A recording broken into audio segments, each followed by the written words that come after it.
Family members who are joining me, first time, I love you, and God bless you, Almighty God. Bless my family listening now.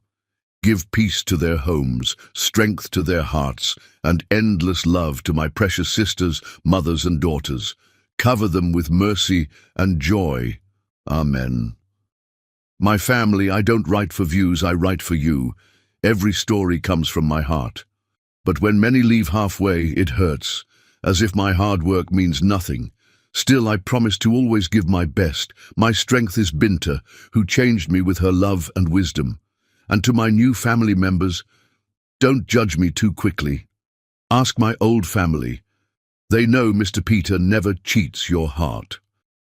I've also created a new channel, Mr. Peter Family, with shorter stories under 1 hour. You can find the link in my community post. Please subscribe and stay with me till the end. If your heart is true, write present. If your love is real, write I am with Mr. Peter. Some words cut deeper than any knife, and some mirrors reflect more than just your appearance. They reveal the monstrous truth about the person standing beside you. Rain hammered against the floor-to-ceiling windows of their Tribeca penthouse, creating a melancholic symphony that would forever be the soundtrack to Sophie Stubbs's destruction. Nothing could have prepared her for the crescendo of cruelty about to shatter her world beyond repair.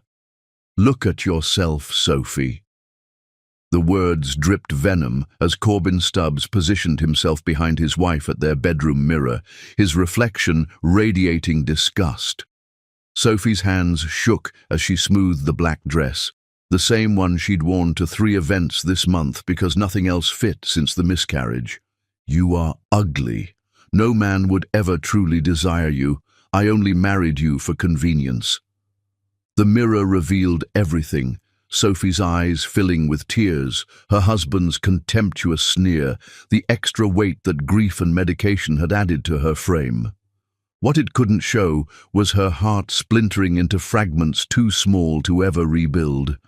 Corbin Stubbs commanded Manhattan's real estate empire, 47 million at 35, with razor-sharp features and Arctic blue eyes that made socialites swoon at charity galas. He controlled half of Tribeca's prime properties, his influence stretching from the financial district to Park Avenue penthouses.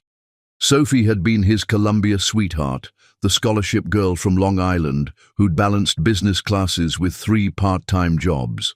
Back then, she'd believed in happily ever after, trusted that love could conquer anything, imagined her ambitious boyfriend would treasure her always. 7 years of marriage had murdered those dreams, one calculated cruelty at a time. I'm trying, Corbin, Sophie whispered, barely audible above the storm. The doctor said it's normal after losing... After what? After you failed to give me an heir? His laugh sliced through the air. Madison doesn't make excuses. Madison takes care of herself. Madison Davis. The name struck like a physical blow. 28, blonde, blessed with a trust fund worth millions and a body that graced Society magazine covers. Sophie had suspected for months, noticed the secretive calls, the unexplained absences, the way Corbin's attention wandered at parties. Don't speak her name in our bedroom, Sophie said, discovering strength she'd forgotten she possessed. Our bedroom? Corbin whirled to face her, his tailored Tom Ford suit immaculate despite the late hour. This is my penthouse, my bedroom, bought with my money. You exist here because I permit it. Thunder crashed outside, echoing the tempest building in Sophie's chest. She watched this man, who'd once promised to love her through sickness and health, check his platinum Rolex with the indifference he'd show a panhandler. I have an engagement, he announced, straightening his tie. Madison's hosting dinner for her father's partners. Critical networking. It's nearly midnight on a Thursday. Success doesn't follow a clock, darling. Neither does ambition. He snatched his keys from the marble nightstand.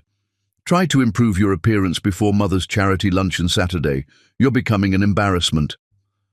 The door slammed with brutal finality, leaving Sophie alone with her shattered reflection. She stared at the woman she'd become, 30 years old, hollow-eyed, drowning in fabric that had once fit perfectly before grief transformed her body. The sharp analyst who'd once commanded boardrooms had withered into a ghost of herself. Something compelled her toward Corbyn's nightstand. His backup phone, the one he assumed remained secret, lay charging beneath architectural blueprints. Sophie's fingers trembled as she lifted it. The messages painted a devastating picture. Madison, miss you already, baby. Wear that cologne I love. Corbyn, Sophie's at book club until 10. I can stay late. Madison, when do we go public? Daddy's lawyer is Manhattan's finest. Corbyn, soon. Need to handle the financial complications first. Her family's construction contracts are too valuable to risk. Madison, I'm tired of hiding, darling. I want to be Mrs. Corbyn Stubbs. Corbyn, patience, love. Once I dispose of the fat cow, we'll honeymoon in the Maldives, somewhere she could never follow. The phone slipped from Sophie's numb fingers, its screen fracturing against marble, spiderwebs that perfectly mirrored her marriage. She drifted to their walk-in closet, past suits worth more than teacher salaries, past shoes that could fund charities. Hidden behind winter coats was her emergency bag, packed during their first major fight 3 years ago, but never used for lack of courage. Inside, passport, credit cards in her maiden name, cash, legal documents. Also concealed was Corbyn's greatest oversight, her grandmother's trust fund papers, $2.3 million protected by airtight legal structures he'd never bothered investigating. Sophie changed into jeans and a sweater, her movements mechanical but purposeful. She gathered only essentials, leaving behind the material prison that had defined her identity.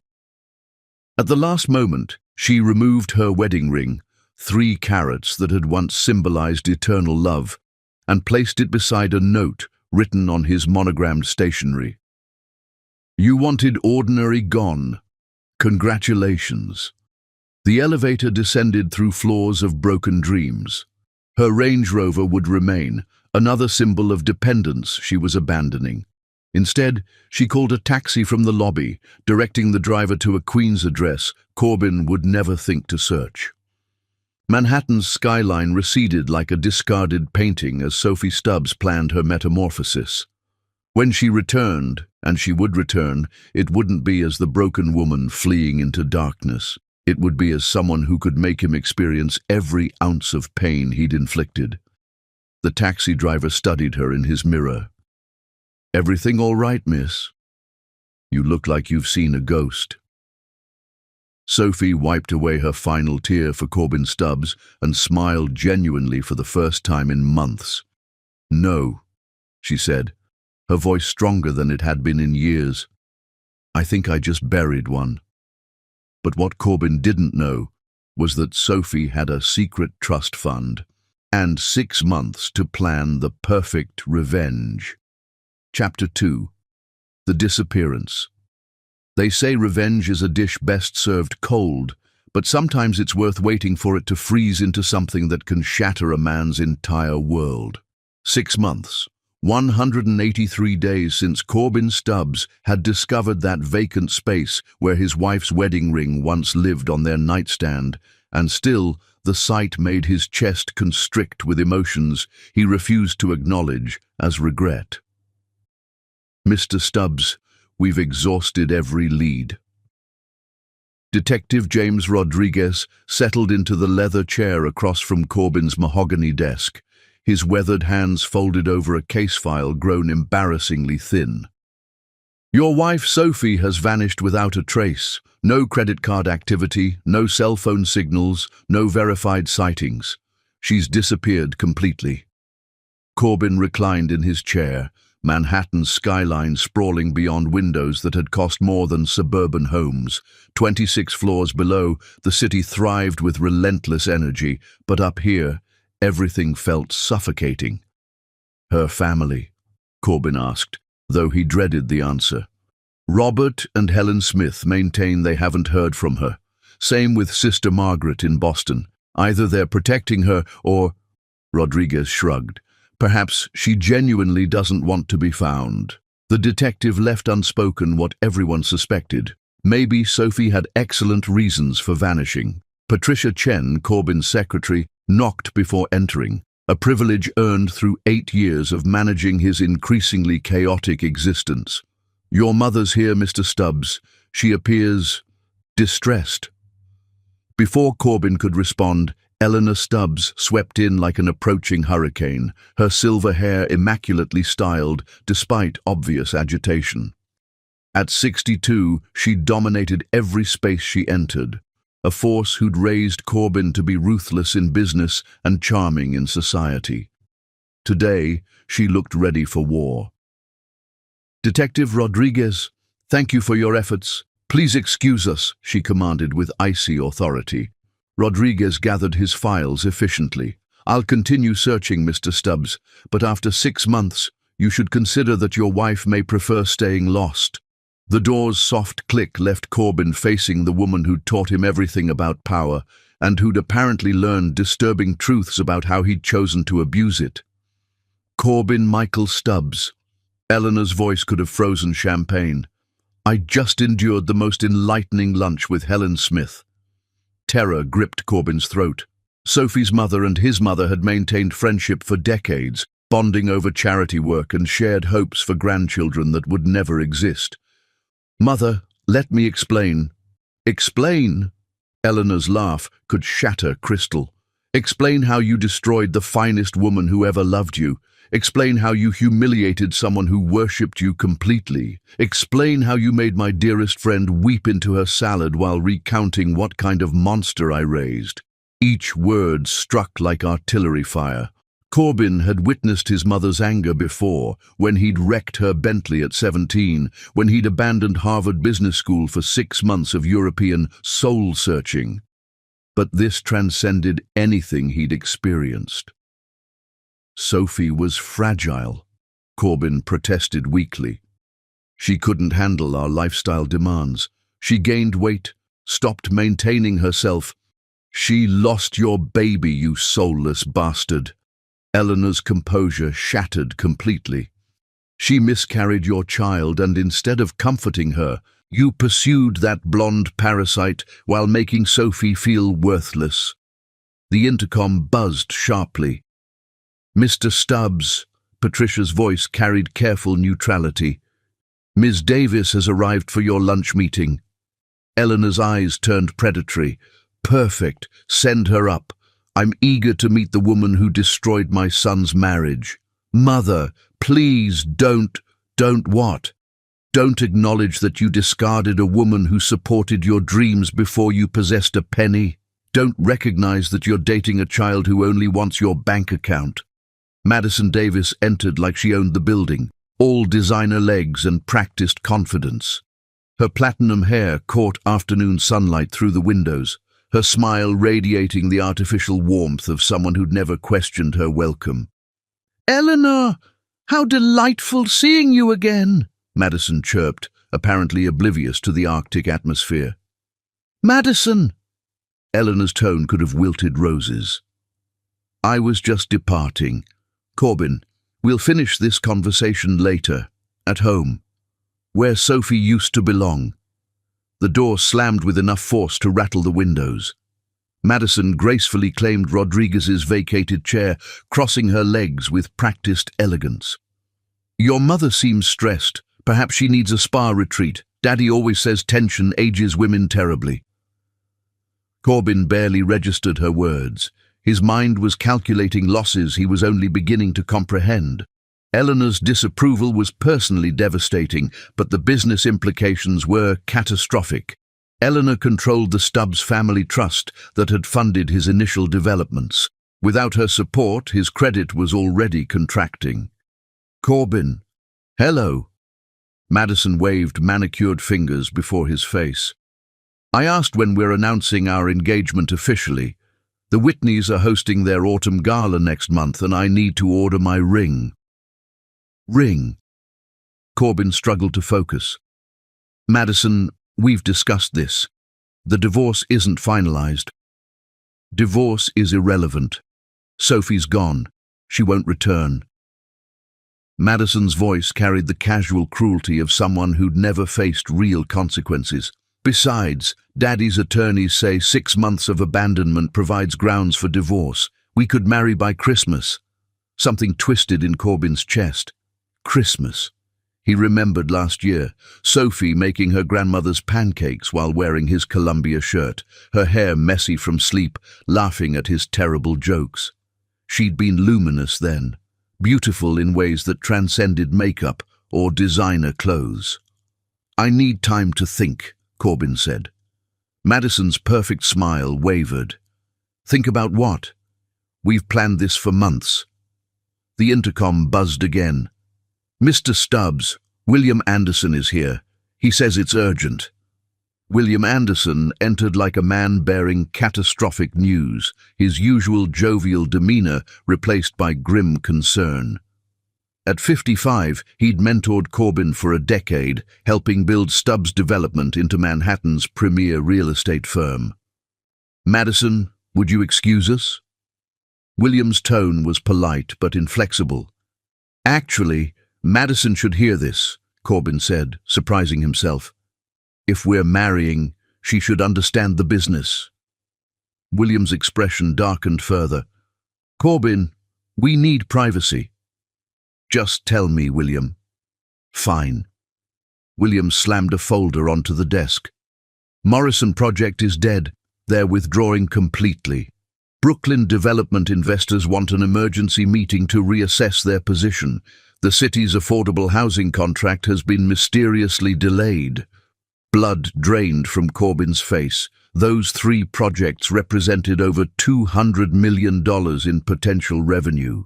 "That's impossible. Morrison was guaranteed." "Was? Past tense?" William's voice carried unfamiliar weight. "Apparently, they have concerns about organizational stability." "Meaning what?" William glanced meaningfully at Madison, then back at Corbin. "Meaning someone with serious influence has been making strategic calls. Someone determined to see Stubbs' development collapse." Silence filled the room except for Manhattan's distant traffic hum 26 floors below. Madison stood abruptly, clutching her designer bag with white knuckles. "I should leave. Daddy expects me for dinner." She kissed Corbin's cheek again, but this time it felt calculated, cold. "Call when you've resolved this mess, darling. I'm sure it's just a misunderstanding." After her departure, William poured himself scotch from Corbin's bar without permission, something unprecedented in 10 years of partnership. "Want to explain what really happened with Sophie?" William asked quietly. "She left. That's everything." "Bullshit." William's voice was soft but adamant. "Sophie Smith was the most brilliant woman I've known.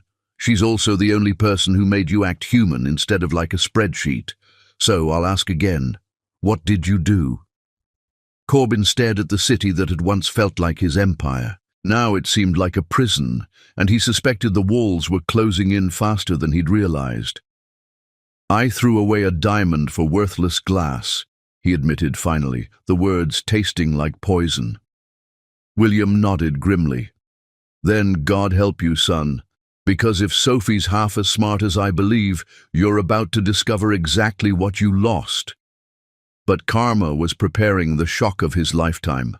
Because Sophie wasn't just coming back, she was coming back transformed. Chapter 3. The Vision Reborn. Sometimes a woman doesn't just transform, she evolves into something so breathtaking that grown men forget to breathe and whisper her name like discovering religion. The Plaza Hotel's grand ballroom had witnessed countless Manhattan elite celebrations, but none approached the sheer spectacle of Corbin Stubbs and Madison Davis's engagement party. Crystal chandeliers cast diamonds of light across marble floors, where New York's most powerful moved in carefully choreographed social ballet. Their conversations worth millions, their secrets priceless. Corbin positioned himself near the orchestra, nursing his third whiskey while watching Madison flutter between guests like a social butterfly seeking applause. She wore virginal white, premature perhaps, but symbolic of the fresh start they both claimed to desire. The $15,000 dress made her resemble every other society princess who'd ever graced these hallowed walls. "Spectacular party, old boy." Corbin turned to find Alexander Morgan approaching with the languid confidence of inherited wealth. At 38, Alexander commanded rooms through presence rather than volume, his old money elegance a sharp contrast to Corbin's nouveau riche flash. "Alexander, glad you could attend," Corbin replied, though his attention was split between his guest and Madison, who was currently monopolizing investors he desperately needed to court. "Wouldn't miss it, though I confess surprise at the timing." Alexander's smile carried diplomatic neutrality. 6 months seems rather hasty to move on from marriage, don't you think? Before Corbin could respond, a murmur rippled through the ballroom like wind across still water. Conversations faltered mid-sentence. Champagne glasses paused halfway to lips. The orchestra continued playing, but somehow the music seemed to fade beneath the weight of collective attention. She materialized in the doorway like a vision conjured from dreams that mere mortals weren't worthy to dream. The woman who had once been Sophie Stubbs had vanished, replaced by someone whose presence commanded the room with magnetic force. Sophie Queen, as she now called herself, wore midnight blue silk that seemed painted onto curves that spoke of dedication, discipline, and the kind of transformation requiring steel will. Her dark hair, once lifeless and neglected, now cascaded in glossy waves that caught light like spun obsidian. Her face showed the artistry of Manhattan's finest surgeons, not artificial enhancement, but revelation of the stunning woman who'd always existed beneath grief and neglect. Her posture radiated inner strength, and her eyes held power that could topple governments. "Sweet Jesus," Alexander Morgan breathed beside Corbin. "Who is that goddess?" Corbin couldn't speak, couldn't breathe, couldn't process that the ethereal creature commanding every gaze in the room had once stood before their bedroom mirror while he called her worthless. Sophie moved through the ballroom like liquid starlight. Effortless, inevitable, impossible to resist. Men turned to watch her pass with expressions ranging from reverence to religious awakening. Women studied her with mixtures of envy and grudging admiration. She acknowledged neither, moving with purpose toward the bar where she ordered something in a voice too soft to carry, but somehow impossible to ignore. "Corbin!" Madison appeared at his elbow, her voice tight with confusion and mounting alarm. "Who is that woman? Everyone staring like she's royalty." Thomas Anderson, the billionaire pharmaceutical heir, reached Sophie first. At 42, he was handsome in the way extreme wealth made possible. Perfect teeth, perfect hair, perfect confidence.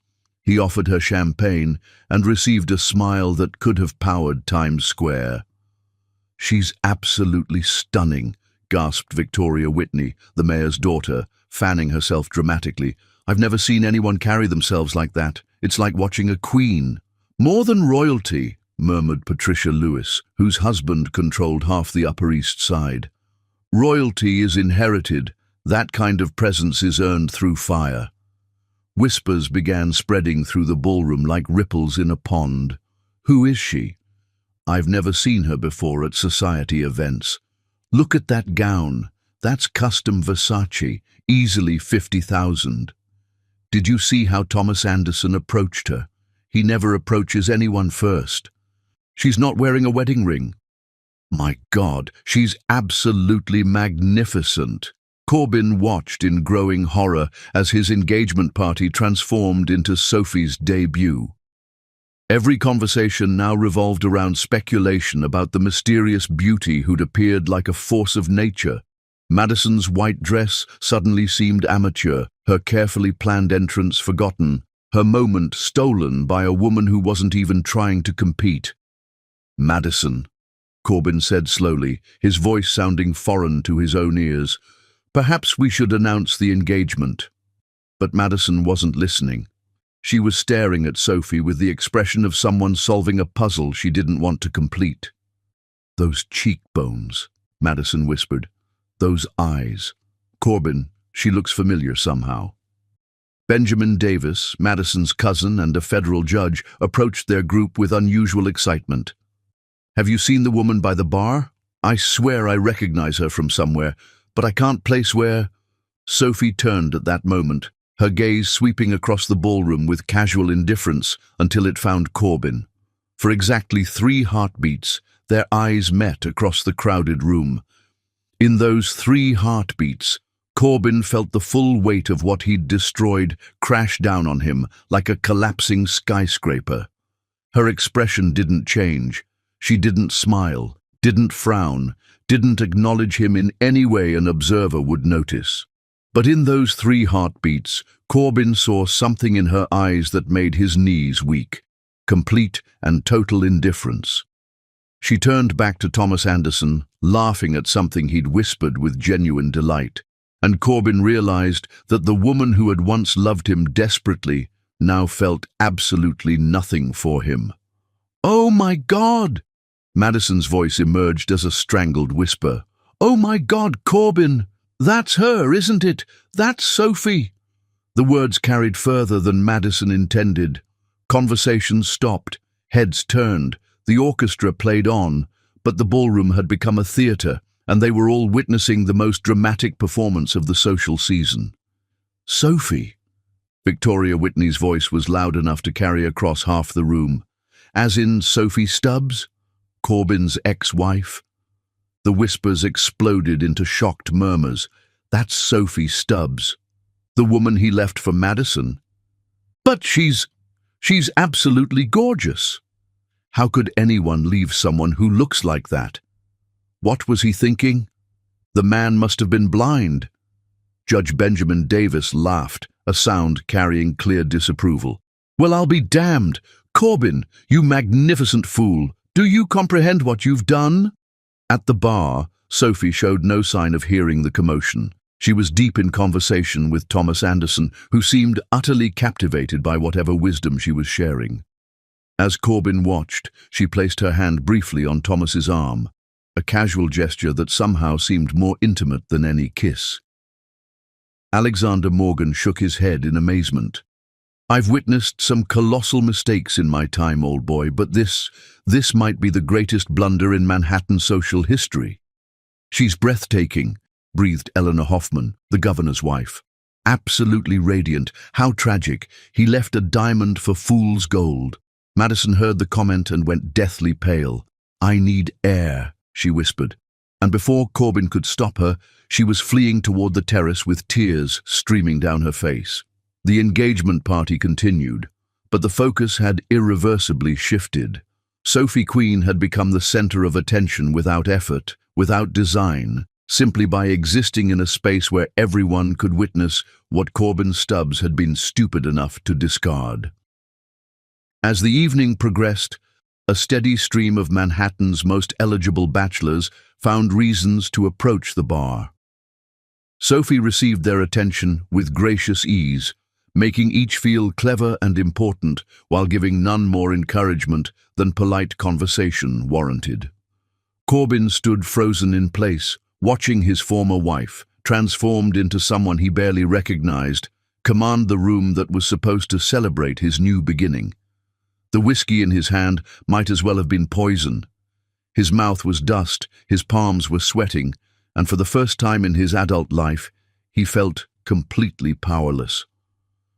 "You should approach her," Alexander suggested quietly. "Apologize. Explain." "Explain what? That I was blind? That I was cruel? That I destroyed the best thing in my life because I was too arrogant to see her worth?" Corbin's voice was barely audible. "Yes, exactly that." But as Corbin watched Sophie laugh at something Thomas Anderson whispered in her ear, he realized that some mistakes were too catastrophic for apologies. Some bridges, once incinerated, could never be rebuilt. The irony was exquisite and devastating. The woman he'd once called ordinary had become the most extraordinary person in the room, and she was so far beyond his reach that he might as well have been invisible. He stood there drowning in regret while his engagement party continued around him, and Sophie Queen, the phoenix that had risen from the ashes of Sophie Stubbs, continued to shine like a star he'd been too blind to see when it was his to cherish. But regret was only the beginning of his punishment. Chapter 4. The Flowers in the Rain. There's something profoundly pathetic about watching a powerful man reduced to begging in a downpour, clutching wilted flowers like they could somehow resurrect the love he murdered with his own hands. 3 weeks had crawled by since the engagement party that became Sophie Queen's inadvertent coronation, and Corbin Stubbs hadn't experienced a single night of uninterrupted sleep. Every evening found him lying in his king-sized bed, staring at the ceiling, replaying the image of his transformed ex-wife, commanding a room full of Manhattan's elite with effortless grace he'd never appreciated when it was his to claim. Madison had severed their engagement the morning after the party, her farewell delivered with surgical precision. "I refuse to be anyone's consolation prize," she'd declared, leaving behind only Chanel perfume and a $15,000 engagement ring that now sat in Corbin's desk drawer like an expensive monument to his failures. The business was hemorrhaging money faster than a severed artery. 3 additional major contracts had mysteriously evaporated, each loss accompanied by vague explanations about concerns regarding company stability and reassessment of partnership compatibility. William Anderson had abandoned pretending these were coincidences, his worried expression speaking volumes about influences being wielded against them from shadows they couldn't identify. But worse than the financial devastation, worse than the professional humiliation, was the obsession that had metastasized in Corbin's chest like cancer. Sophie Queen had become a fixture in Manhattan society pages, photographed at gallery openings with Thomas Anderson, at charity galas with Benjamin Morgan, at exclusive restaurants with a rotating cast of the city's most eligible bachelors. Each photo was a dagger to his pride, each headline a reminder of what he'd discarded. The rain had been falling for 6 relentless hours when Corbin finally reached his breaking point. He'd been sitting in his car outside Sophie's new penthouse building on the Upper East Side, a sleek glass tower that screamed old money sophistication, for 2 torturous hours, clutching a bouquet of white roses like a lifeline to sanity. The flowers were identical to those he'd given her on their first date 8 years ago, when she'd been a shy business student who'd blushed crimson when he'd kissed her goodnight on her dormitory steps. The irony wasn't lost on him that he was now reduced to stalking the woman he'd once controlled completely. Sophie's building represented the kind of place where doormen wore tailored uniforms and residents' privacy was protected with religious devotion. Getting past the lobby would be impossible, but Corbin had discovered that Sophie sometimes used the private garden entrance when returning from evening events. The rain soaked through his Armani coat, plastering his hair to his skull and transforming the roses into a soggy mess of wilted petals. He looked like a madman, which he supposed was precisely what he was becoming. 6 months of searching for a woman who'd vanished, 3 weeks of realizing what he'd lost, and now this, standing in a deluge like some lovesick teenager hoping for a glimpse of his obsession. At 11:30 p.m., a black Mercedes glided through the building's private entrance. Corbin's heart hammered against his ribs as he recognized the elegant silhouette emerging from the passenger seat. Sophie Queen stepped into the rain wearing a stunning emerald evening gown and a wrap that probably cost more than most people's annual salaries. She wasn't alone.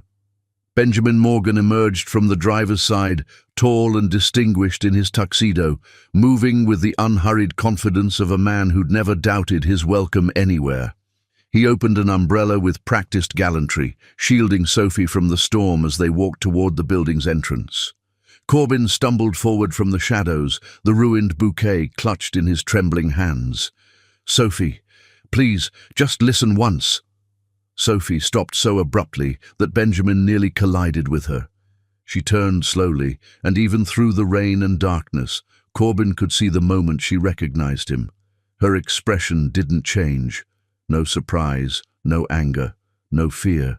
Just the kind of complete indifference that was somehow more devastating than hatred would have been. "Sophie, please," Corbin called out, his voice breaking as he approached through the downpour. "I know I don't deserve it, but just give me 5 minutes. Let me explain." "Sir, you need to leave immediately." Benjamin's voice carried the authority of a man accustomed to being obeyed. "You're trespassing on private property."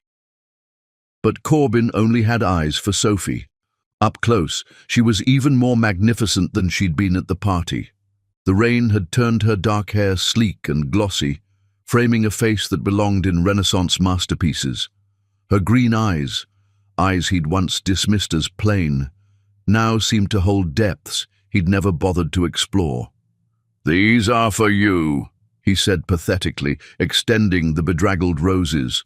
"Remember, our first date, you said they were the most beautiful flowers you'd ever seen." Sophie looked at the ruined bouquet for exactly 2 seconds. Then she adjusted her wrap and continued walking toward the building entrance, Benjamin's umbrella shielding only herself from the storm. "Sophie!" Corbin's voice cracked with anguish. "I'm sorry. I'm so fucking sorry. I know I was wrong. I know I hurt you, but please just talk to me." She didn't even pause. Benjamin Morgan stopped, however, turning back with an expression that could have frozen the Hudson River. "Listen carefully, Mr. Stubbs.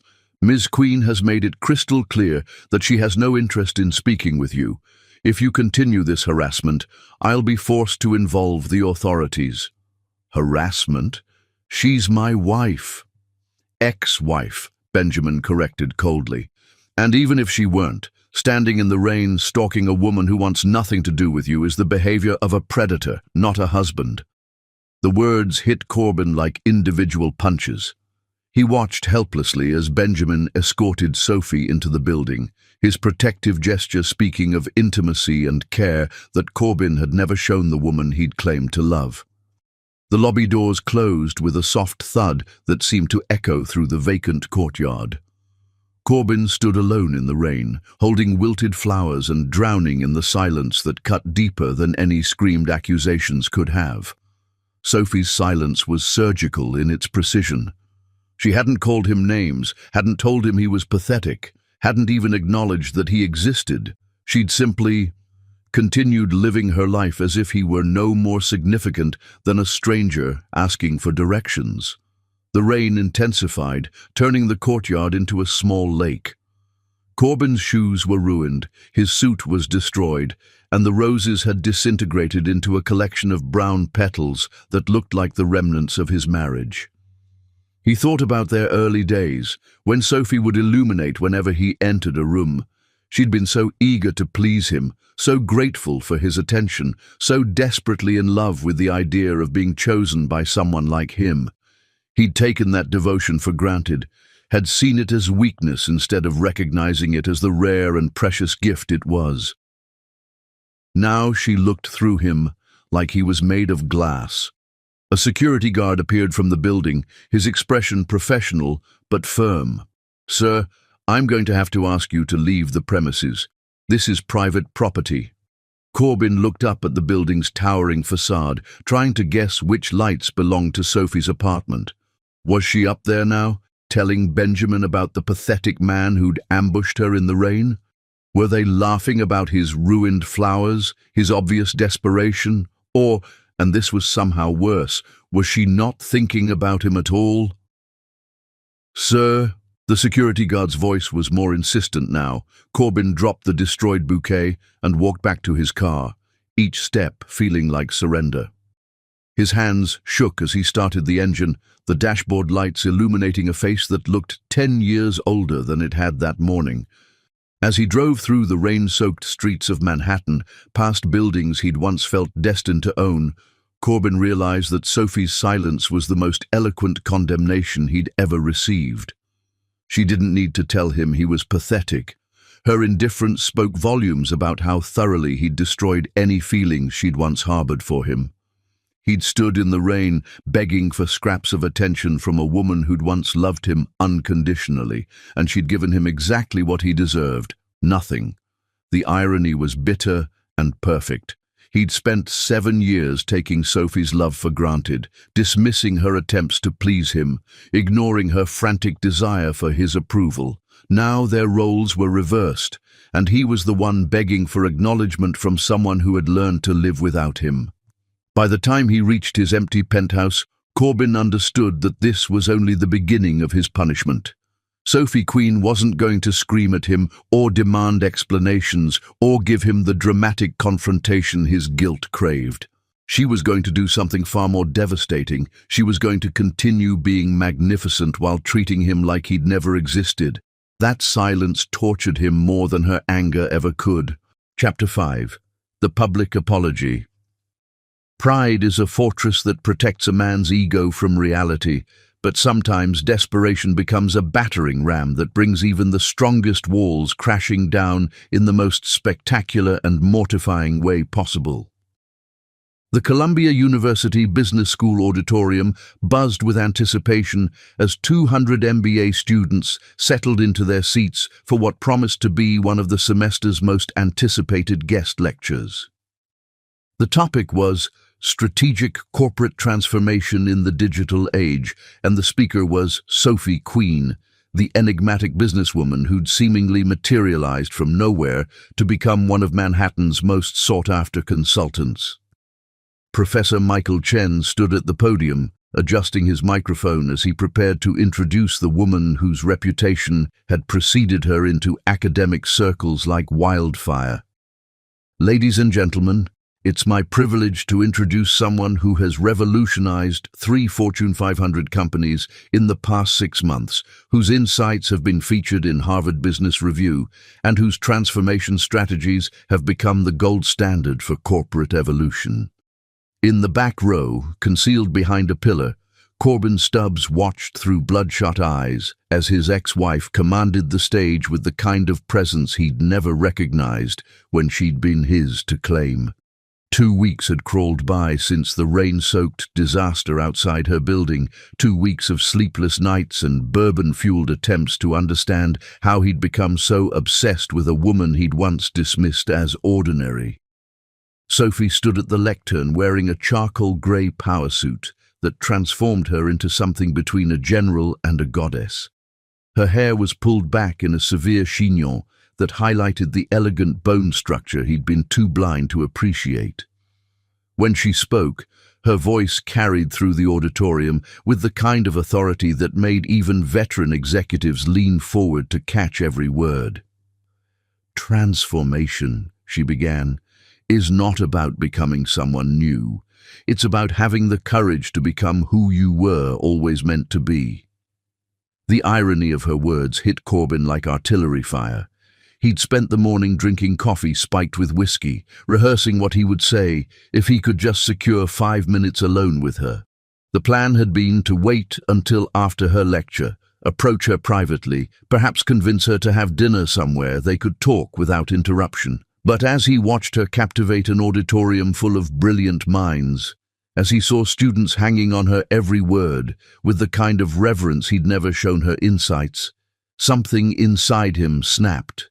The liquor, the desperation, the weeks of sleepless obsession, all of it converged into a moment of spectacular poor judgment that would haunt him for the rest of his life.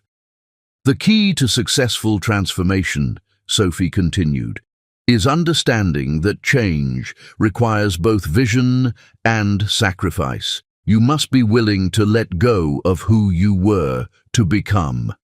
Sophie. The name exploded through the auditorium like a gunshot. 200 heads turned in unison as Corbin stumbled from behind the pillar, his suit wrinkled from too many sleepless nights, his hair disheveled, his eyes wild with the desperation of a man who'd lost everything that mattered. Sophie, please, I was blind, I was cruel, and I was wrong. Forgive me. The auditorium erupted in shocked whispers. Phones materialized like magic, their cameras capturing every second of what was rapidly becoming the most spectacular public meltdown in Colombia's recent history. Students exchanged glances that ranged from fascination to second-hand embarrassment as they witnessed a millionaire businessman reduced to begging in their lecture hall. Sophie's reaction was devastatingly perfect. She didn't gasp, didn't step back, didn't show even a flicker of surprise or embarrassment. Instead, she paused for exactly 3 seconds, long enough for the auditorium to fall into complete silence, and then smiled with the kind of professional courtesy she might show a confused delivery driver who'd wandered into the wrong building. "Sir," she said, her voice carrying effortlessly through the stunned silence, "you are disturbing the class." The words were delivered with such polite dismissal that they hit harder than any screamed insult could have. She hadn't called him by name, hadn't acknowledged their history, hadn't given him even the dignity of recognition. To her, he was simply Sir, a random interruption to be handled with professional grace. Nervous laughter rippled through the auditorium, starting with a few snickers and building into waves of barely contained amusement. Students looked at each other with expressions that mixed shock, entertainment, and profound second-hand embarrassment for the man who'd just humiliated himself in front of Colombia's future business leaders. "Professor Chen," Sophie continued smoothly, "perhaps security could help this gentleman find his way to the appropriate venue for his concerns."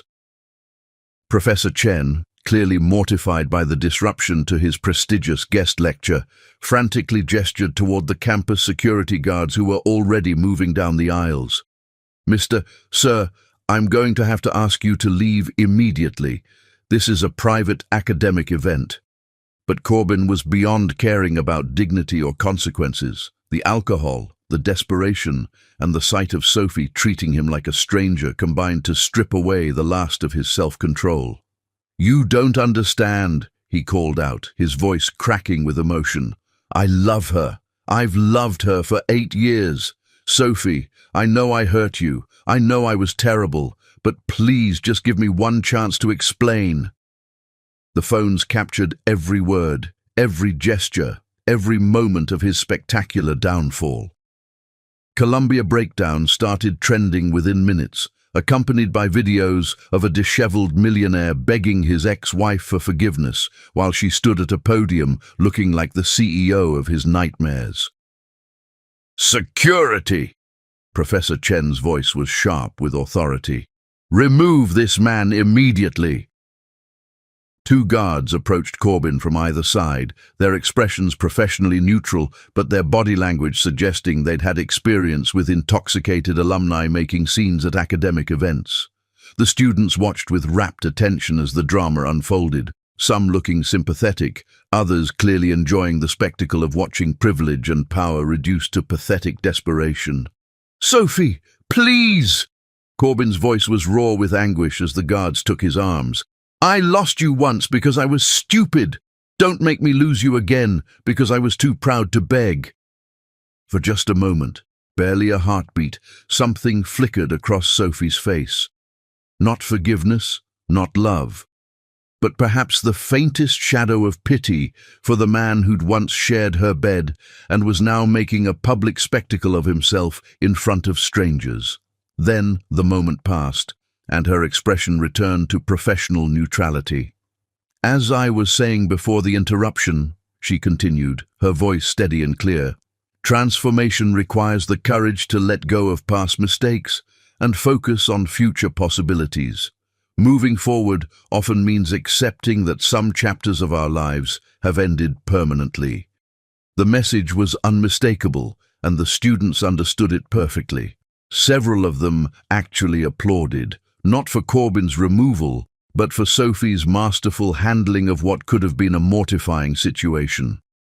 As the security guards escorted him from the auditorium, Corbin heard the laughter following him like a soundtrack to his degradation. Not cruel laughter, but the kind of nervous amusement that erupted when people witnessed something so awkward they didn't know how else to react. The doors closed behind him with a finality that echoed through the hallway. Through the windows, he could see Sophie continuing her lecture as if nothing had happened, commanding the room with the same effortless authority she'd displayed before his interruption. Within hours, the videos would be everywhere. Billionaire meltdown would trend on Twitter. Business blogs would pick up the story, turning his public degradation into case studies about the dangers of mixing personal drama with professional settings. His mother would call, his business partners would express concern, and his reputation would take another devastating hit. But as Corbyn stumbled across Columbia's campus in the afternoon sunlight, none of that mattered as much as the realization that Sophie had handled his desperate proclamation of love with the same cool professionalism she might show a difficult client. She hadn't been angry or hurt, or even particularly surprised. She'd simply managed the situation.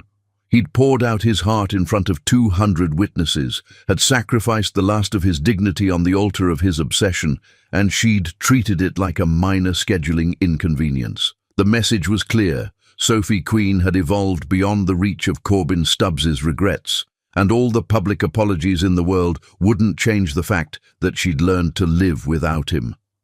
His phone buzzed with notifications. Twitter mentions, news alerts, text messages from colleagues who'd already seen the videos. The shame was going viral in real time, ensuring that his spectacular failure would be preserved forever in the digital amber of social media. As he reached his car, Corbyn realized that this was what rock bottom looked like, standing in a parking lot while the entire internet watched him beg for forgiveness from a woman who'd responded by calling him sir. Yet even humiliation couldn't kill his hope. Chapter 6. The ring returned.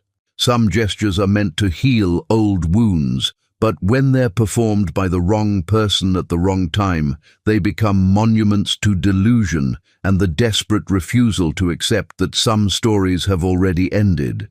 The Tiffany & Company box sat on Corbyn's desk like a small blue accusation, its presence haunting him for 3 days since he'd retrieved it from the vault where he'd stored it after Madison's departure. Inside lay the 3-carat diamond engagement ring he'd given Sophie 7 years ago, back when he'd been 28, and arrogant enough to believe that love was something you could purchase with the right setting and sufficient carats. October 15th. Sophie's 31st birthday.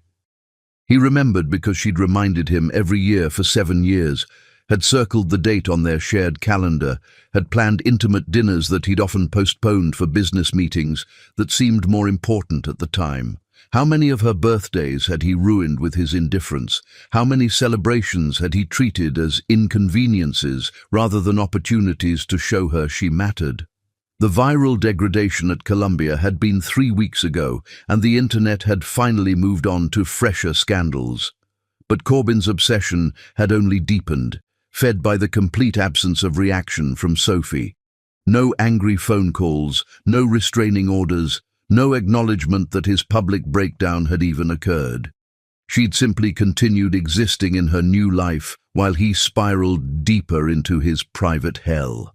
The plan, if his alcohol-fueled reasoning could be called a plan, was beautiful in its simplicity. He would surprise her at her office building with the ring, would recreate the proposal that had once made her cry with joy, would offer her the symbol of a commitment he'd failed to honor the first time but was ready to worship now. Meridian Tower rose 47 floors above the financial district, its glass facade reflecting the October sun like a monument to American ambition. Sophie Queen Consulting occupied the entire 32nd floor, a fact that had required considerable detective work and more than a few bribes to building security personnel who were unimpressed by his name and credentials. Corbyn stood in the marble lobby at 11:47 a.m., the Tiffany box burning in his jacket pocket like a talisman of hope and desperation. He'd been there since 10, nursing coffee in the building's cafe while building up the courage for what felt like the most important conversation of his life. The elevator ride to the 32nd floor lasted an eternity. His reflection in the polished steel doors showed a man who'd aged 5 years in 5 months. Hollow cheeks, haunted eyes, the kind of desperation that no amount of tailored clothing could disguise. Sophie Queen Consulting's reception area was a masterpiece of understated elegance.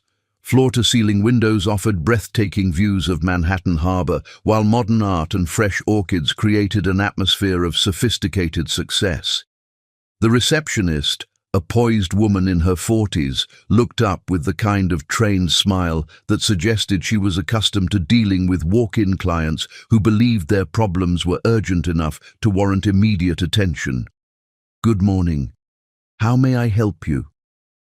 "I need to see Sophie Queen. It's personal." The receptionist's smile became marginally cooler. "I'm sorry, but Ms. Queen only sees clients by appointment. If you'd like to schedule a consultation, I can check her availability for next month." "Next month?" Corbin's voice cracked with disbelief. "No, you don't understand. I'm Corbin Stubbs. I was her husband." Recognition flickered across the receptionist's features, quickly replaced by the kind of neutral efficiency that suggested she'd been briefed on exactly this scenario. "I see. Mr. Stubbs, I'm afraid Ms. Queen is in meetings all day. However, I'd be happy to take a message." "A message?" The words came out louder than he'd intended, drawing glances from other visitors in the reception area. "I need to see her. Today. It's her birthday.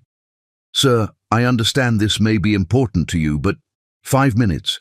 That's all I need. 5 minutes to explain, to apologize, to—" He pulled the Tiffany box from his pocket, holding it like evidence in his own defense.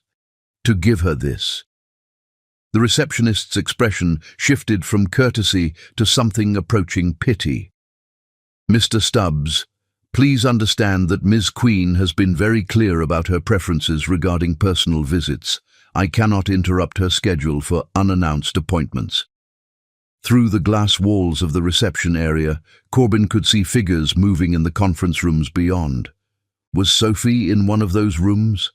Was she close enough to reach if he could just get past this guardian at the gates? "Please," he said, the words scraping his throat raw. "It's her birthday. I know I don't deserve her time, but just give her the ring.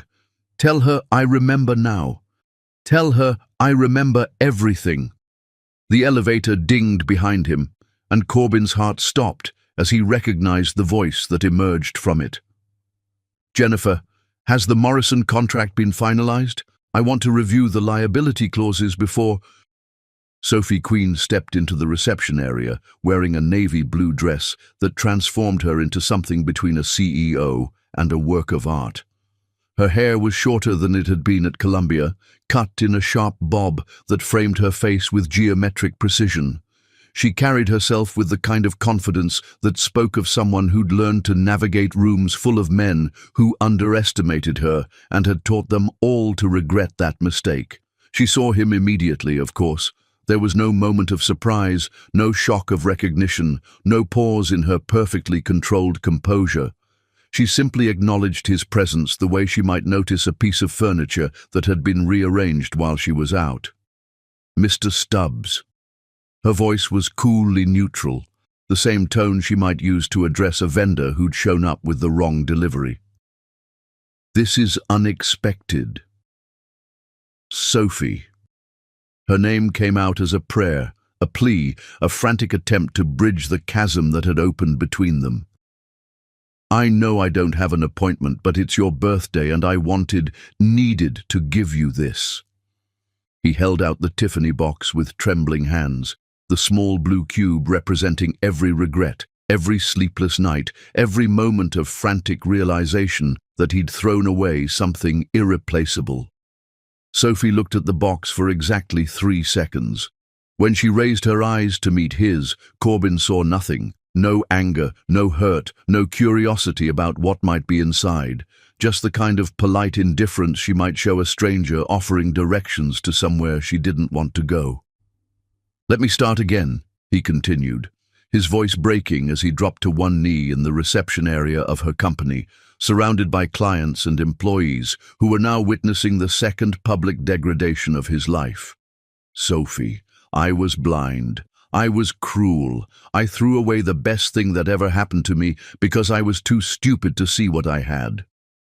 The ring box opened with a soft click, revealing the diamond that had once symbolized their future. In the harsh fluorescent lighting of the office building, it looked smaller than he remembered, less impressive, like a prop from a play he could no longer remember the lines to. "This ring," he said, his voice barely above a whisper. "I gave it to you when I thought love was something you could buy. When I thought marriage was a business transaction. I know better now. I know what I lost. Please, Sophie, let me start again." Sophie looked down at him with an expression that might have been pity or might have been simple observation of a pathetic spectacle. When she finally spoke, her words fell like stones into still water. "That ring carries your betrayal, not your love." The words were spoken softly, without venom or anger, but they hit Corbin with the force of physical blows. She wasn't screaming at him, or demanding explanations, or giving him the dramatic reaction his guilt craved. She was simply stating a fact as immutable as gravity. "Sophie, please, I have a meeting in 5 minutes, Mr. Stubbs. I suggest you take your ring and leave." She turned toward her office without another word, her heels clicking against the marble floor with the steady rhythm of someone who had more important places to be. At her office door, she paused and spoke to her receptionist without looking back. "Jennifer, please call security if Mr. Stubbs isn't gone in 2 minutes, and in the future, Mr. Stubbs is not to be admitted to this floor under any circumstances." The door closed behind her with a soft click that seemed to echo through the sudden silence of the reception area. Corbin knelt there on the marble floor, holding an engagement ring that no longer had any meaning, surrounded by strangers who'd witnessed his second spectacular failure in 3 weeks. The receptionist looked at him with professional sympathy, the kind reserved for people who were clearly having mental health episodes in public spaces. "Sir, I'm going to have to ask you to leave." He closed the ring box with fingers that felt like they belonged to someone else and struggled to his feet. His knees hurt from kneeling on marble, but that pain was nothing compared to the ache in his chest as he realized that Sophie Queen had just delivered the most devastating rejection of his life without raising her voice or showing the slightest hint of emotion.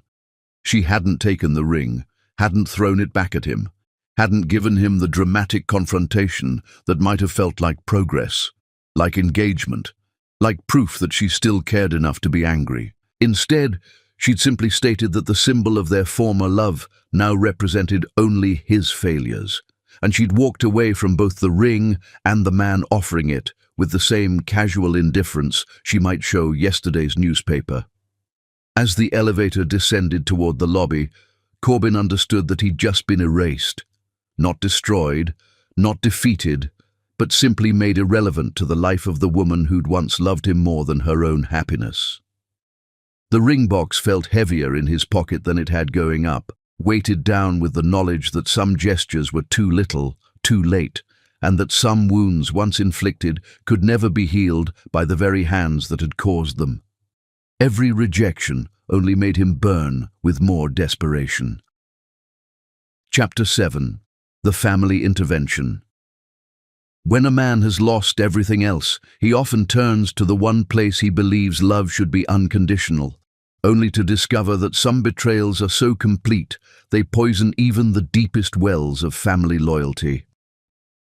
The Long Island estate where Sophie had grown up stretched across 3 manicured acres of autumn perfection, its colonial architecture speaking of traditional values and the kind of middle-class prosperity that had built America's suburbs. Oak trees shed golden leaves across the circular driveway, where Corbin's BMW looked conspicuously out of place among the practical sedans and SUVs that belonged to people who worked for their money rather than inheriting it. He sat in his car for 20 agonizing minutes, gathering courage to approach the front door of a house he'd visited dozens of times during his courtship of Sophie but hadn't seen since their wedding 7 years ago. Back then, he'd been the golden boy, Columbia graduate, rising real estate star, the handsome prince who'd rescued their daughter from a life of financial uncertainty. Robert and Helen Smith had welcomed him like the son they'd never had, proud that their brilliant daughter had captured the heart of someone so obviously destined for success. Now he was the villain in their family's story, and he was about to grovel for their intercession like a child begging parents to fix a mess too catastrophic for him to handle alone. The October air carried the scent of burning leaves and approaching winter as Corbin finally forced himself from the car and walked the brick path to the front door. His hands shook as he pressed the doorbell, the simple chime triggering memories of Sunday dinners and Christmas mornings when he'd been part of this family's inner circle. Robert Smith opened the door with the expression of a man who'd been expecting this visit and dreading it in equal measure. At 62, Sophie's father still carried himself with the dignity of someone who'd built a successful construction company through honest work and ethical dealings. His grey hair was neatly combed, his weekend clothes pressed and clean, but his eyes held the kind of disappointment that no amount of politeness could disguise. Corbin. The greeting was neutral, neither welcoming nor hostile, but lacking any warmth that might suggest forgiveness was possible. "Mr. Smith, I know I don't have any right to be here, but I need to talk to you and Helen, about Sophie, about what I've done." Corbin's voice cracked on his ex-wife's name, the syllables carrying more weight than he could bear.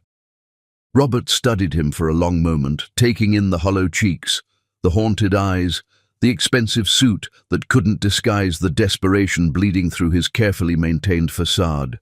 Finally, he stepped aside. "Come in. Helen's in the kitchen." The Smith family home hadn't changed in 7 years. The same photographs lined the hallway, Sophie's graduation pictures, family vacations, wedding photos that now seemed like evidence from a crime scene. Corbin's image appeared in several frames, but someone had clearly been through them recently, removing the pictures that featured him too prominently.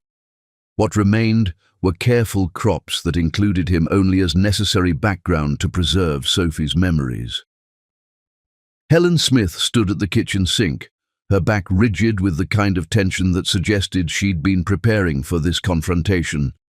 At 59, she retained the graceful beauty that Sophie had inherited, though months of worry had added lines around her eyes that spoke of sleepless nights spent wondering how her daughter was healing from wounds too deep to discuss over Sunday phone calls. "Helen," Corbin said softly.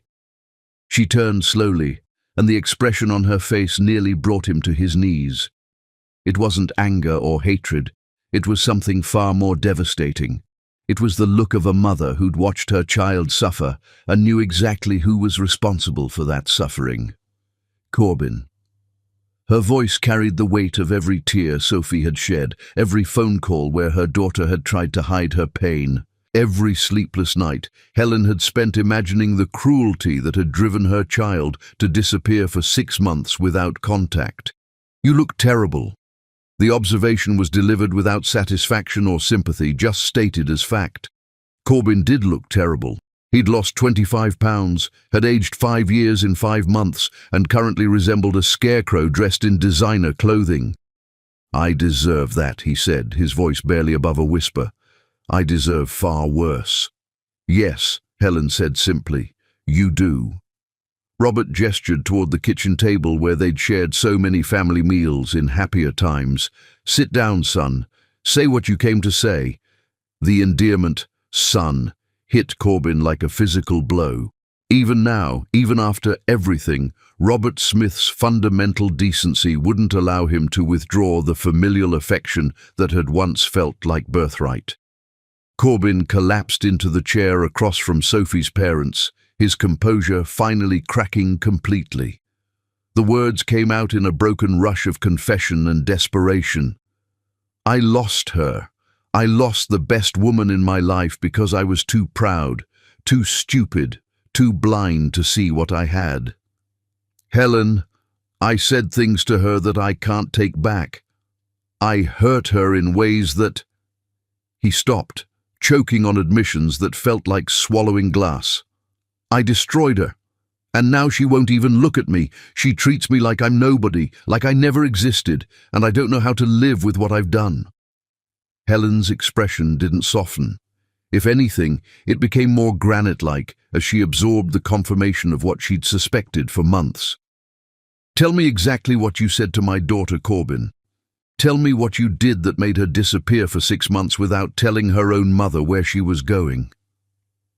The kitchen fell silent except for the ticking of the grandfather clock that had marked time through Sophie's childhood.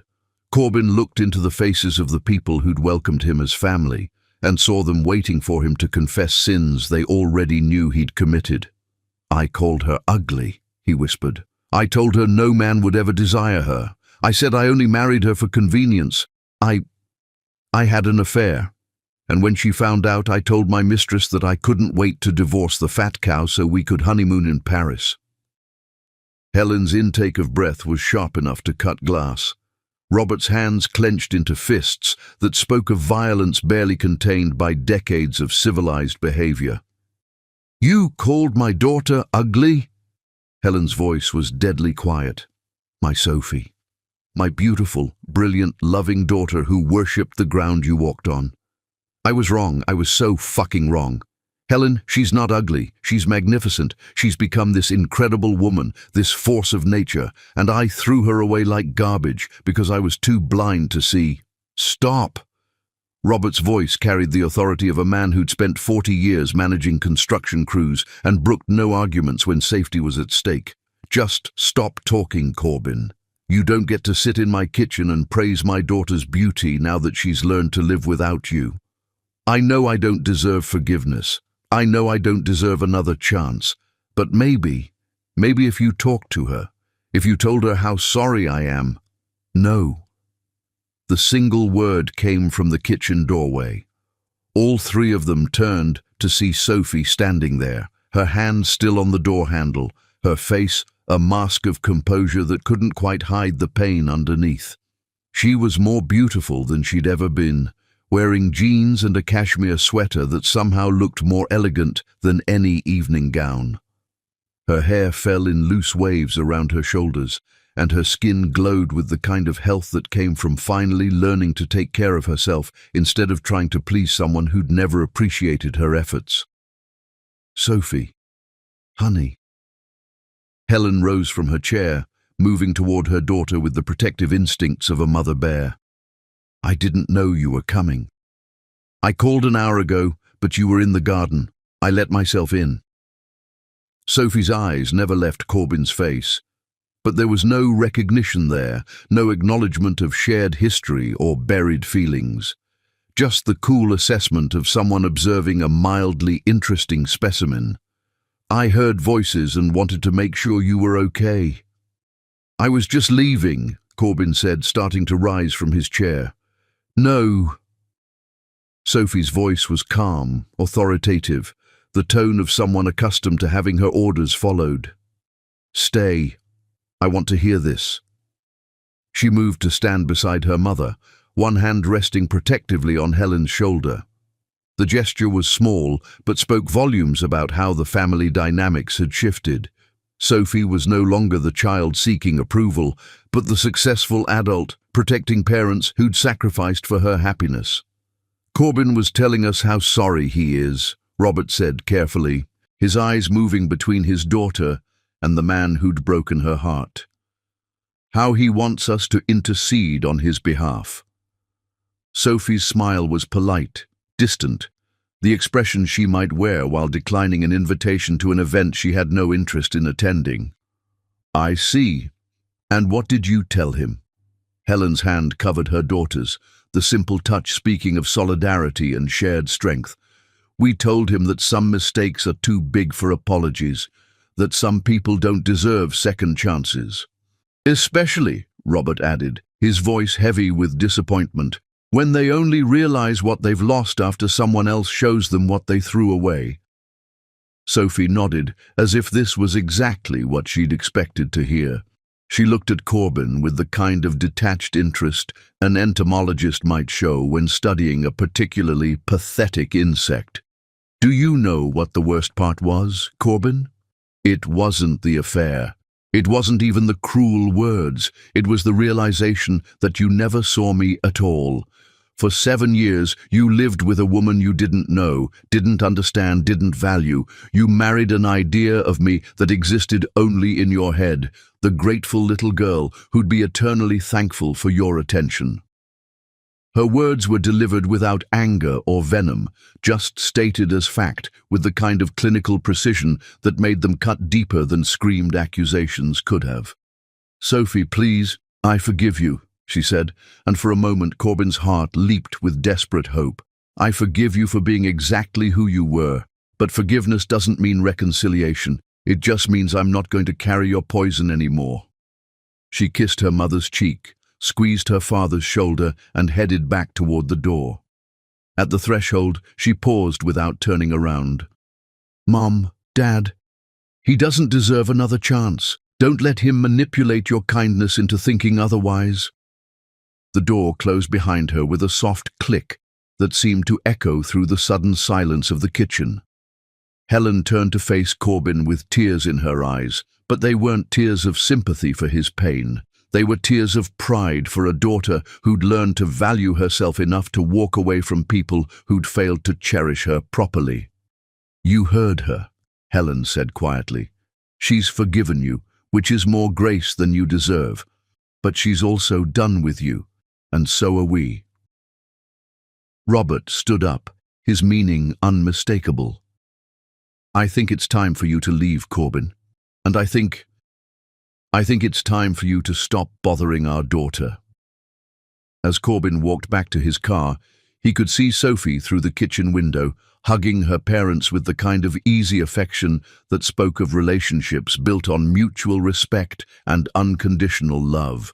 She looked peaceful, settled, like someone who'd finally found her way home after a long journey through dark territory.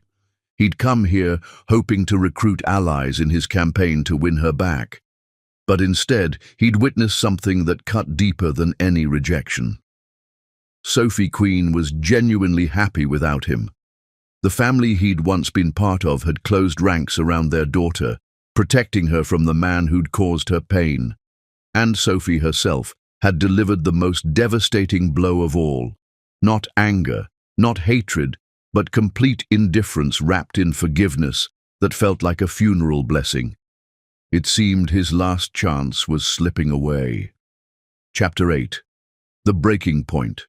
There comes a moment in every man's descent when the bottom reveals itself to be not a destination, but a trapdoor leading to depths he never imagined possible. And sometimes the only way out is to fall so far that dignity becomes a luxury he can no longer afford.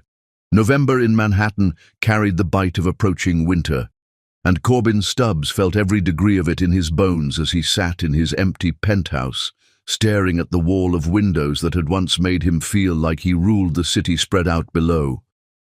Now those same windows felt like the barriers of an aquarium, separating him from a world that continued spinning without his participation or permission.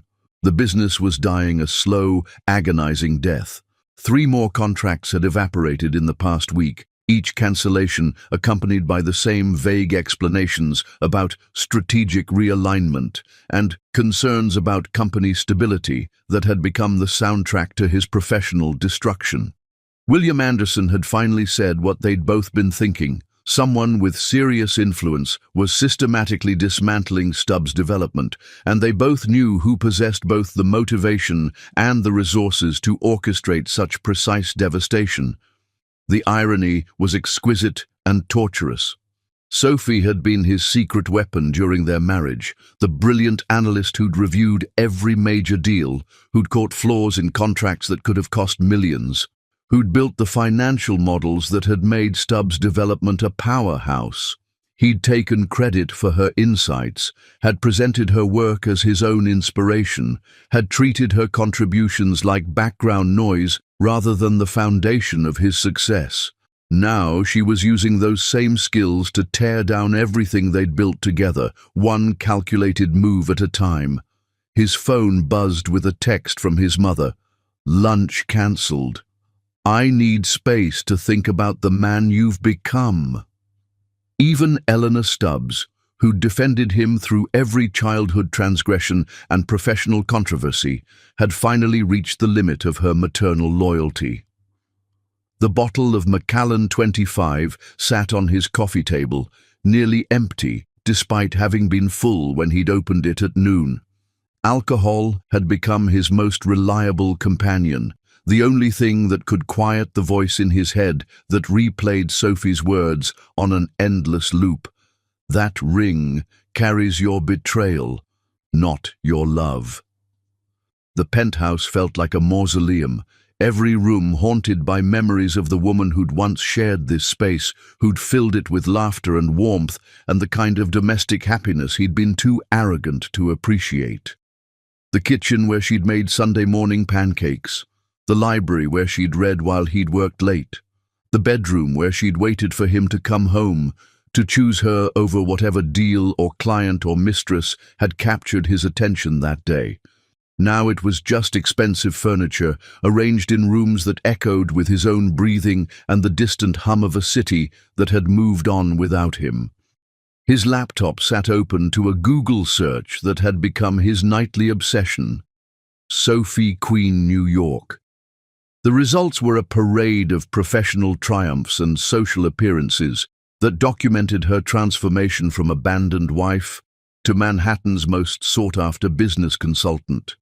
Every photo showed her more radiant than the last, usually accompanied by some eligible bachelor who looked at her with the kind of reverence Corbin had never shown when she'd been his to cherish.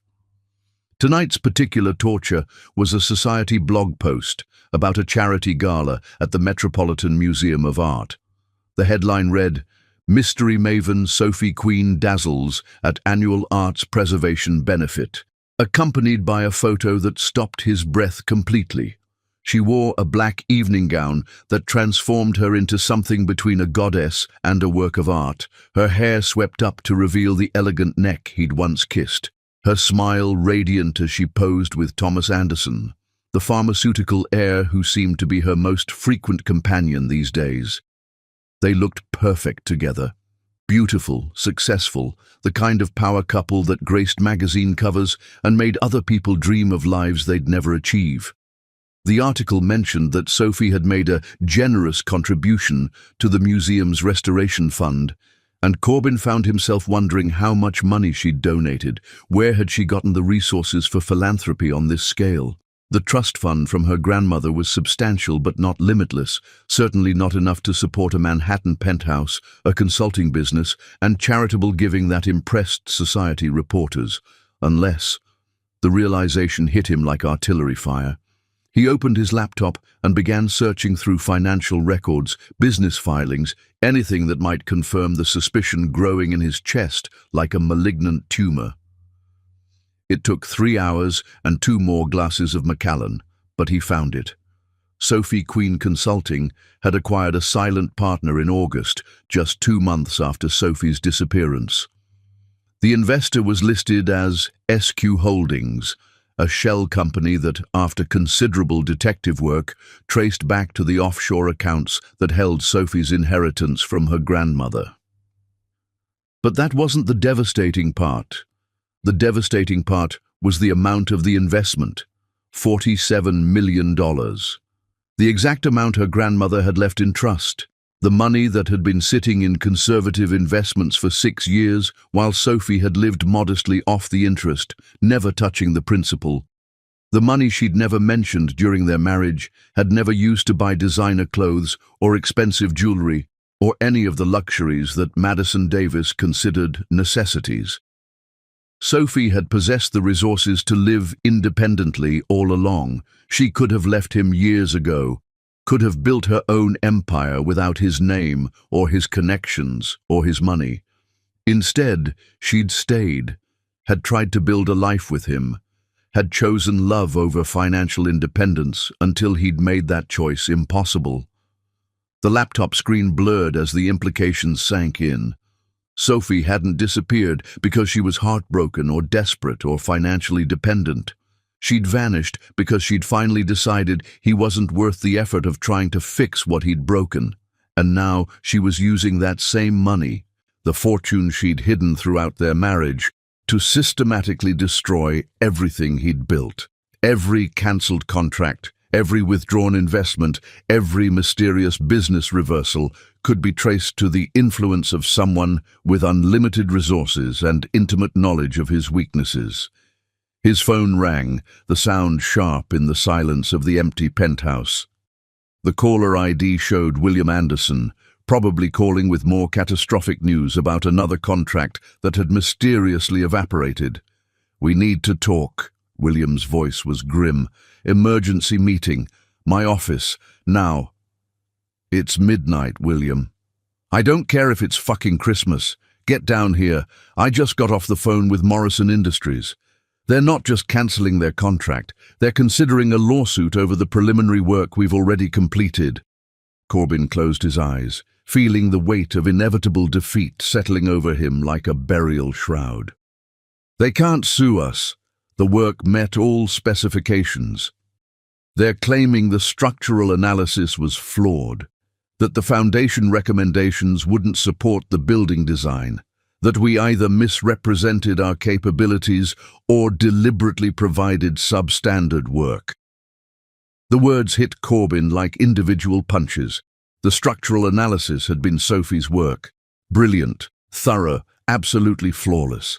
She'd spent weeks on those calculations, had triple-checked every specification, had caught potential problems that other firms would have missed entirely. "That's impossible. The analysis was perfect. I know it was perfect. You know it was perfect. But somehow, Morrison Industries has an independent report that contradicts our findings, signed by experts who are claiming our work was either incompetent or fraudulent." Corbin sank deeper into his chair, understanding flooding through him with sickening clarity.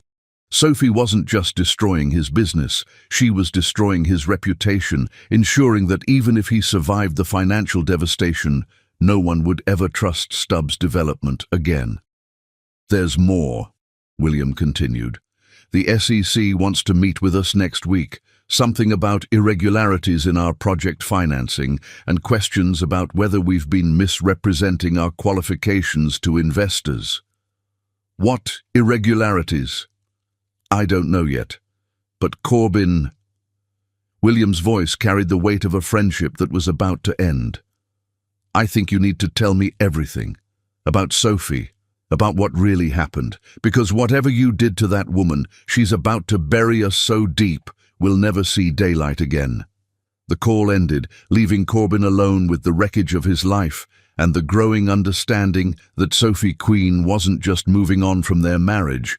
She was making sure he could never hurt anyone the way he'd hurt her.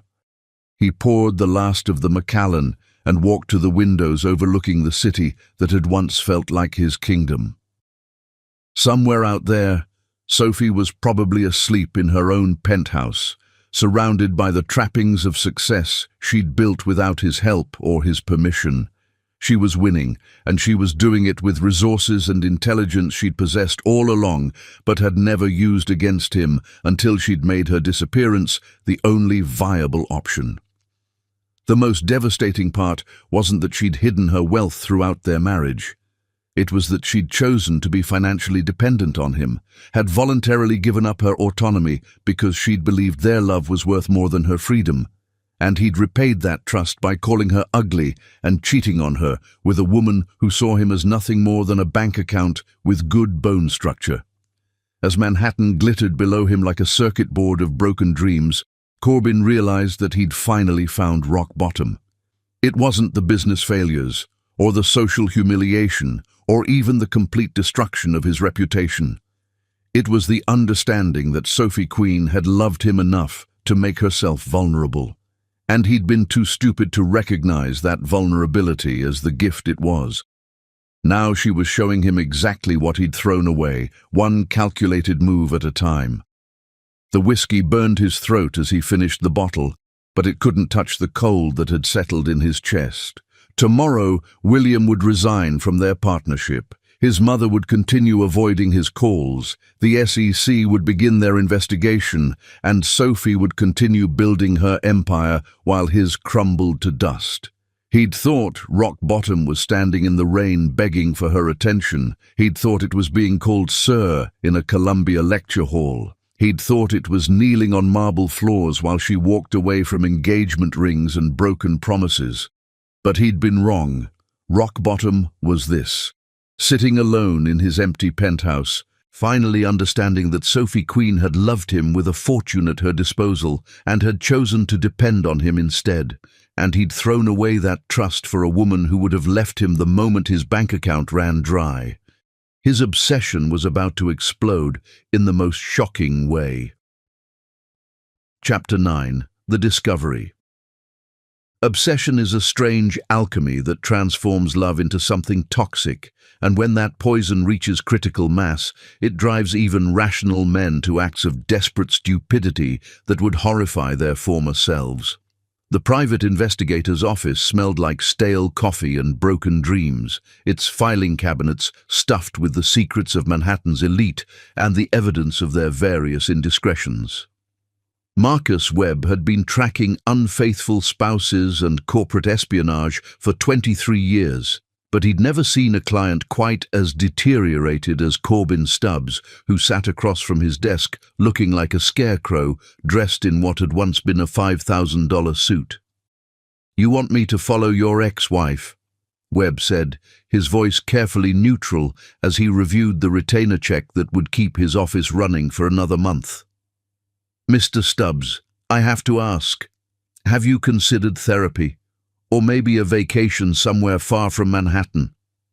Corbin's laugh was bitter, sharp enough to cut glass.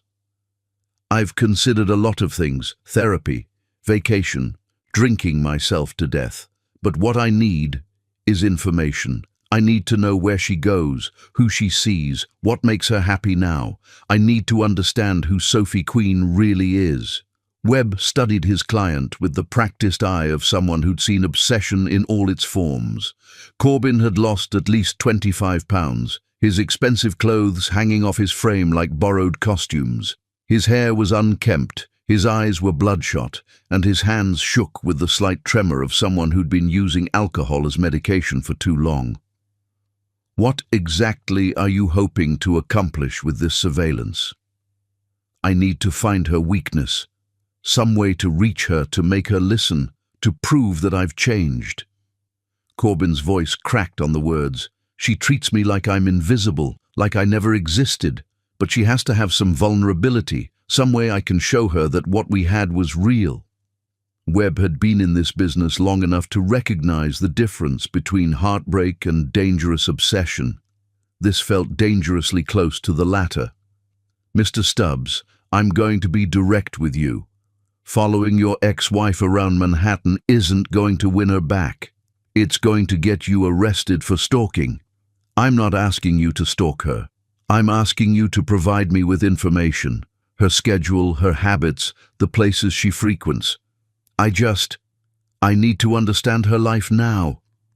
Against his better judgment, Webb accepted the case.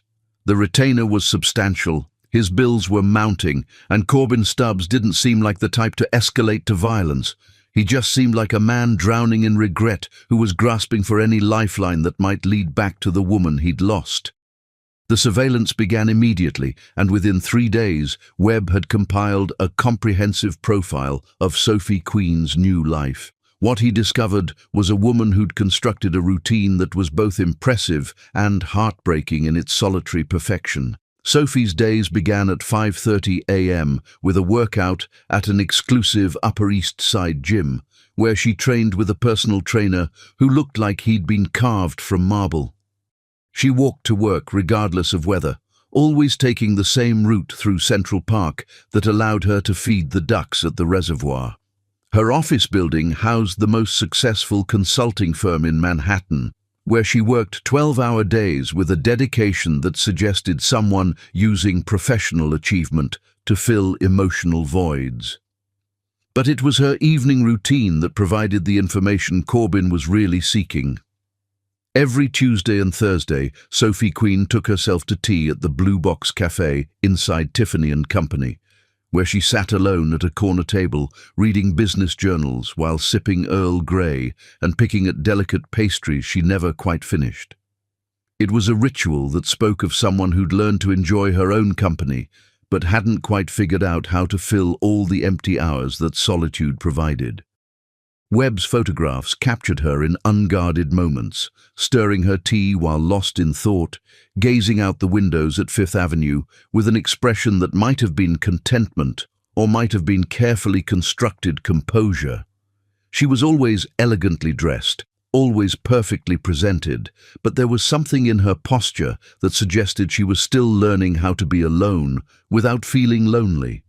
She goes to tea by herself.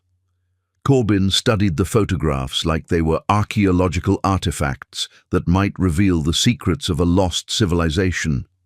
Every Tuesday and Thursday, like clockwork, Webb confirmed, always orders the same thing, always sits at the same table, always alone.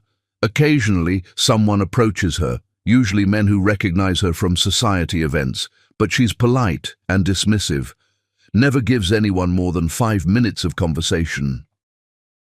Corbin's hands trembled as he traced Sophie's image in the photographs. She looked peaceful in them, settled in a way she'd never appeared during their marriage.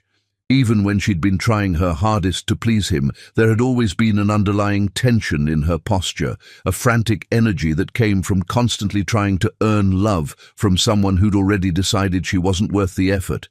Now she looked calm, like someone who'd finally stopped fighting battles she could never win. "There's something else," Webb said reluctantly. "I don't think you're going to like it." He slid another set of photographs across the desk. These showed Sophie at various social events, always accompanied by the same man, Dr. Lucas Rodriguez, a prominent cardiac surgeon at Mount Sinai. He was handsome in a way that spoke of substance rather than surface, with kind eyes and the sort of gentle confidence that came from saving lives for a living. "They're not sleeping together," Webb said quickly, recognizing the dangerous look that crossed Corbin's face. "I've been watching for 3 weeks. He picks her up for events, walks her to her door, and leaves. They're friends, maybe something developing, but it's not physical. Not yet." But Corbin was no longer listening. He was staring at a photograph of Sophie laughing at something Lucas had whispered in her ear, her face lit up with genuine joy in a way he'd never seen during 7 years of marriage. She looked young, carefree, like someone who'd rediscovered the possibility of happiness after convincing herself it was permanently out of reach. "When?" Corbin's voice was barely a whisper. "When do they meet?" "Usually Friday evenings for gallery openings or charity events. But sometimes—" Webb hesitated, then pushed forward with information he knew he shouldn't be sharing. "Sometimes he joins her for tea. The last 3 Thursdays, actually. They sit at her usual table and talk for hours." The revelation hit Corbin like artillery fire.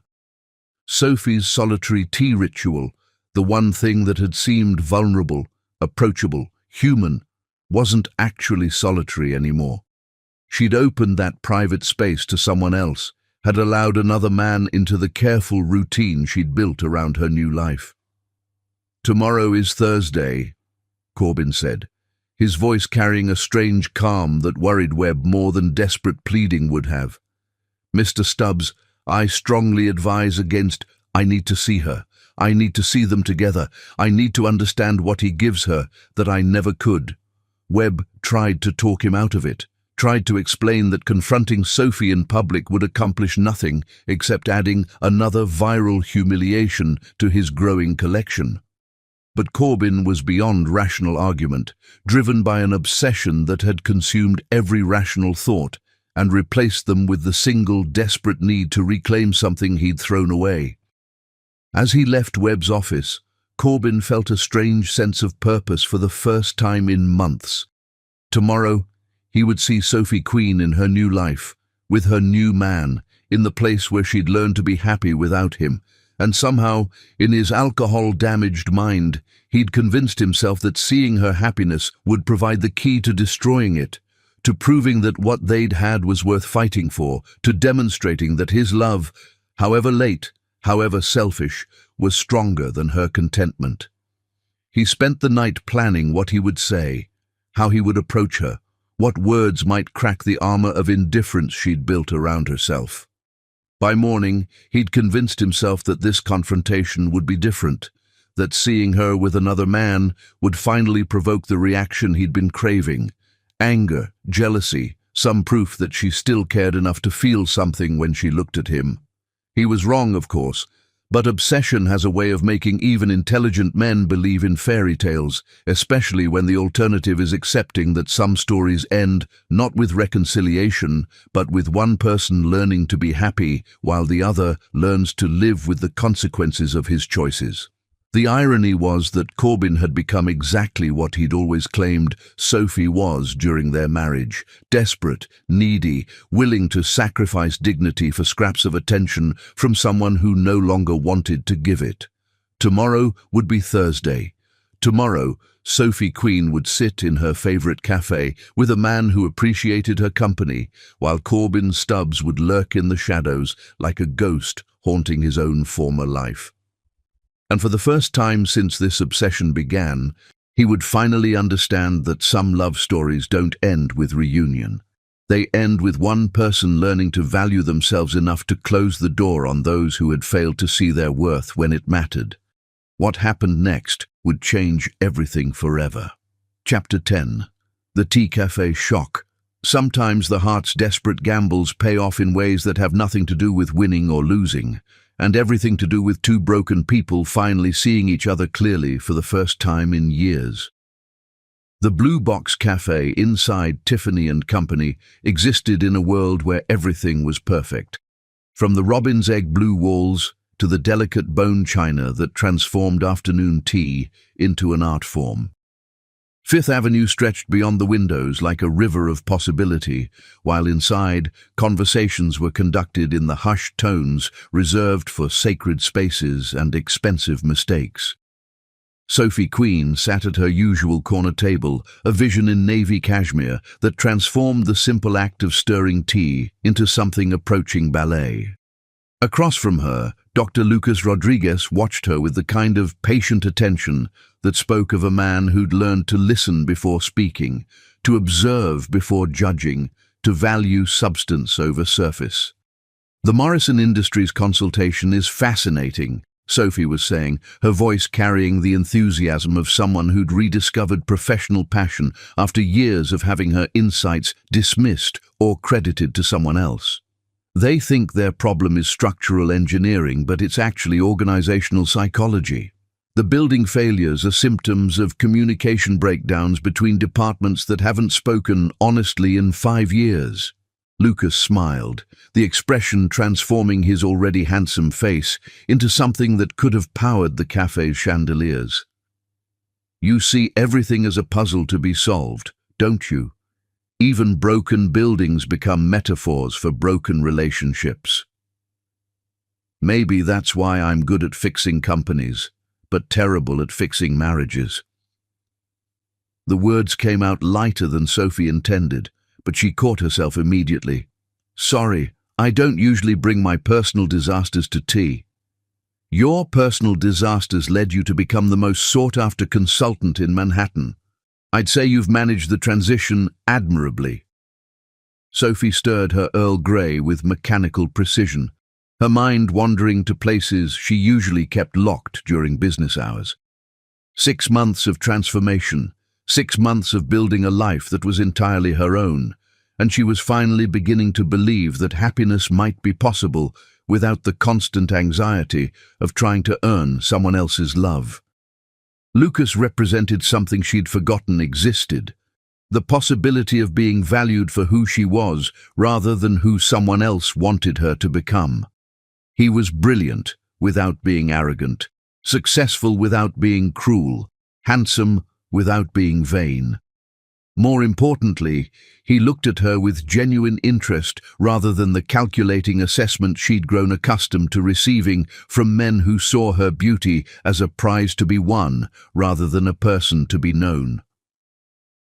"There's something I've been wanting to ask you," Lucas said, his voice carrying the slight hesitation of someone approaching territory that might be marked with landmines.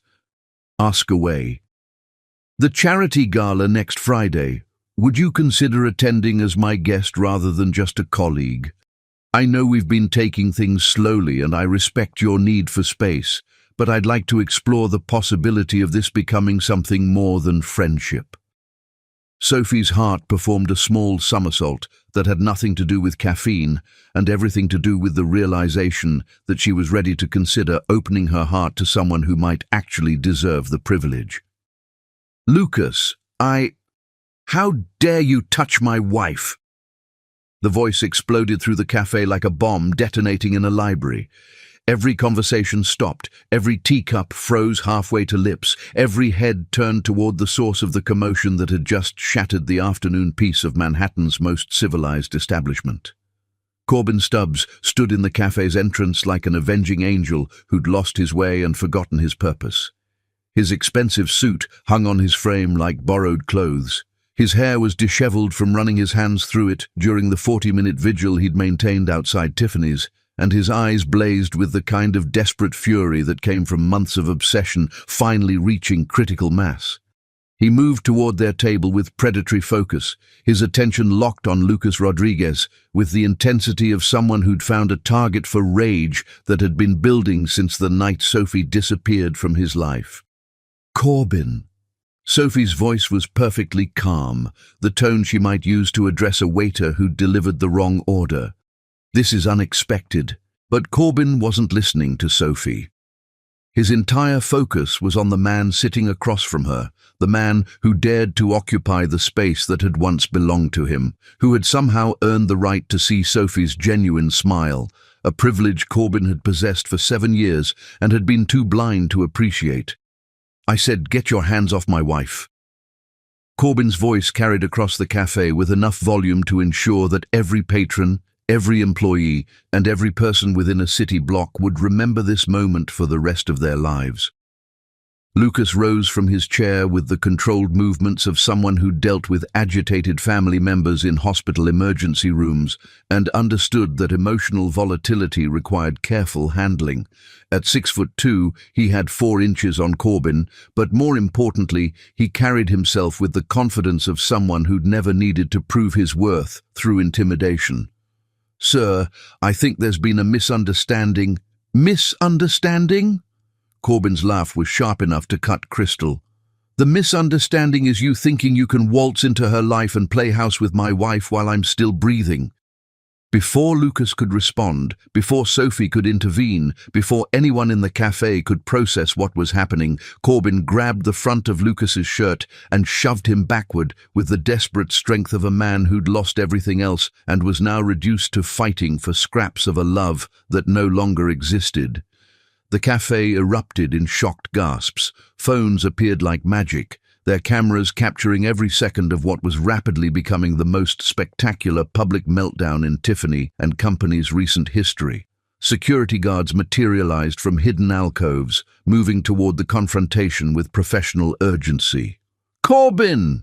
Sophie's voice cut through the chaos like a blade, finally carrying enough authority to penetrate his alcohol and obsession-fueled rage. "Stop this right now!" But Corbin wasn't capable of stopping. 6 months of rejection, 6 months of watching Sophie build a life that didn't include him, 6 months of realizing that the woman he'd called ugly had become magnificent while treating him like he'd never existed. All of it converged into this moment of public humiliation that felt like his last chance to matter in her story. "You don't understand," he shouted, his voice cracking with desperation as security guards approached from both sides. "She's my wife, and I love her. I've loved her for 8 years, and I was too stupid to show it, but I love her. The cafe had fallen into complete silence, except for the soft click of phone cameras documenting every word. Sophie stood slowly, her movement drawing every eye in the room as she positioned herself between the two men who represented the before and after of her romantic life. "Wife?" Her voice was soft, but it carried through the silence with devastating clarity. "Which wife?" "Corbin." The question hit him like a physical blow. He stopped struggling against the security guards, his attention finally focusing completely on the woman who'd once loved him more than her own happiness. "Which wife?" she repeated, her green eyes holding his with the kind of intensity that made the rest of the cafe disappear. "The ugly one you married for convenience? The fat cow you couldn't wait to divorce? The woman you called ordinary while you planned Paris honeymoons with your mistress?" Each word was delivered with surgical precision, not screamed or shouted, but spoken with the calm authority of someone stating facts for the record. The cafe patrons leaned forward despite themselves, drawn into what was clearly the climax of a drama that had been building for months. Corbin's knees nearly buckled as he heard his own words thrown back at him, each cruel syllable a reminder of how thoroughly he'd destroyed something precious. "Sophie, Or do you mean the wife who tried for 7 years to earn your love? The one who worked 60-hour weeks to support your dreams while you took credit for her insights? The woman who lost your baby and needed comfort but got cruelty instead?" Tears began streaming down Corbin's face, each question a dagger that found its mark with devastating accuracy. The security guards hesitated, recognizing that this wasn't a simple case of a drunk customer causing trouble, but something more complex and painful unfolding in real time. "The only woman I ever loved," he whispered, his voice breaking completely. You're the only woman I ever loved, and I was too blind, too proud, too fucking stupid to see what I had until it was gone." For the first time since he'd exploded into the cafe, Sophie's composure cracked slightly, not because his words moved her, but because she finally saw something in his face that she'd never seen during their 7-year marriage. Complete honesty. Not the calculated charm he'd used to win her in college, not the dismissive arrogance he'd developed during their marriage, not the desperate manipulation he'd attempted during his stalking campaign. Just raw, broken truth from a man who'd finally realized what he'd thrown away. "You love me?" Sophie's voice was barely above a whisper, but in the absolute silence of the cafe, it might as well have been shouted from rooftops. "Now you love me? After I've learned to live without you? After I've built a life that makes me happy? After I've met someone who sees my worth?" She gestured toward Lucas, who stood watching this domestic drama unfold with the expression of someone who'd stumbled into someone else's tragedy and wasn't sure whether to flee or offer first aid. "Now you decide I'm worth fighting for? When I no longer need you to validate my existence? When I've finally learned to value myself the way you never could?" The questions hung in the air like accusations at a trial. Corbin looked into Sophie's face and saw not the desperate, love-starved woman he'd married, but someone who'd evolved beyond his reach, someone who'd learned to be complete without him.